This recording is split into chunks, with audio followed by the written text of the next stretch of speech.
Siddaramaiah February 16ರಂದು ತಮ್ಮ 15ನೇ budget ಮಂಡಿಸಲಿದ್ದಾರೆ.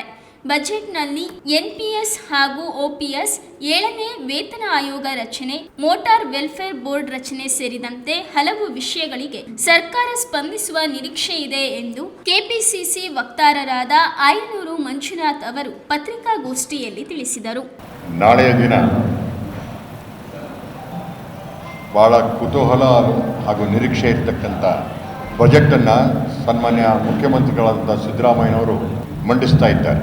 ರಾಜ್ಯದ ಬರಗಾಲ, ಆರ್ಥಿಕ ಸಂಕಷ್ಟದ ಮಧ್ಯೆ ಕೂಡ ಕೇಂದ್ರ ಸರ್ಕಾರದ ಸಹಾಯವನ್ನು ನಿರೀಕ್ಷೆ ಮಾಡಿದರೆ ಕೇಂದ್ರ ಸರ್ಕಾರ ರಾಜ್ಯದ ಪಾಲನ್ನು ಕೊಡದೆ, ಅನುದಾನವನ್ನು ಕೊಡದೆ ನಿರ್ಲಕ್ಷ್ಯ ಧೋರಣೆಯನ್ನು ಪ್ರತಿಭಟಿಸಿ ಬಂದ ನಂತರವೂ ಕೂಡ ಈ ಕ್ಷಣದವರೆಗೆ ಕೇಂದ್ರ ಸರ್ಕಾರದ ಯಾವುದೇ ಅನುದಾನ ಬಿಡುಗಡೆ ಆಗಲಿಲ್ಲ.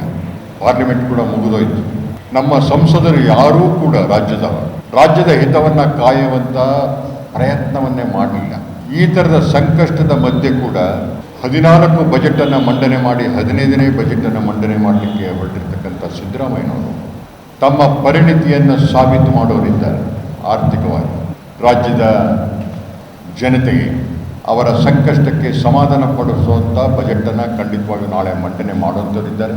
ಈ ಸಂದರ್ಭದಲ್ಲಿ ಸನ್ಮಾನ್ಯ ಮುಖ್ಯಮಂತ್ರಿಗಳು ಮತ್ತು ಸಚಿವ ಸಂಪುಟಕ್ಕೆ ನಾನು ವಿನಂತಿಯನ್ನು ಮಾಡೋದೇನೆಂದರೆ, ನಾವು ಪ್ರಣಾಳಿಕೆಯಲ್ಲಿ ಘೋಷಣೆ ಮಾಡಿರ್ತಕ್ಕಂಥ NPS ಮತ್ತು OPS ಇದರ ವಿಷಯದಲ್ಲಿ ಒಂದು ಸಮಾಧಾನಕರವಾದಂಥ ಪರಿಹಾರವನ್ನು ಹುಡುಕುತ್ತಾರೆ ಅಂತಕ್ಕಂಥ ವಿಶ್ವಾಸ ಇದೆ ನನಗೆ. ಹಾಗೆ 7ನೇ ವೇತನದ ಆಯೋಗ ಮಧ್ಯಂತರ ವರದಿಯನ್ನು ಕೊಟ್ಟಿದೆ. ಪೂರ್ಣ ವರದಿ ಸದ್ಯದಲ್ಲಿ ಬರುವಂಥದ್ದಿದೆ. ಅದನ್ನು ಕೂಡ ಗಮನದಲ್ಲಿಟ್ಟುಕೊಂಡು ನೌಕರರಿಗೆ ಅನುಕೂಲವಾಗುವಂಥ ಬಜೆಟನ್ನು ಮಾಡ್ತಾರೆ ಅಂತಕ್ಕಂಥ ವಿಶ್ವಾಸ ನನ್ನದು. NPS ಆಗಲಿ OPS ಆಗಲಿ ಇಲ್ಲದೇ ಇರತಕ್ಕಂಥ ಅನುದಾನಿತ ಶಾಲೆಗಳ ನೌಕರರು ಭಾಳ ದೊಡ್ಡ ನಿರೀಕ್ಷೆಯಲ್ಲಿದ್ದಾರೆ.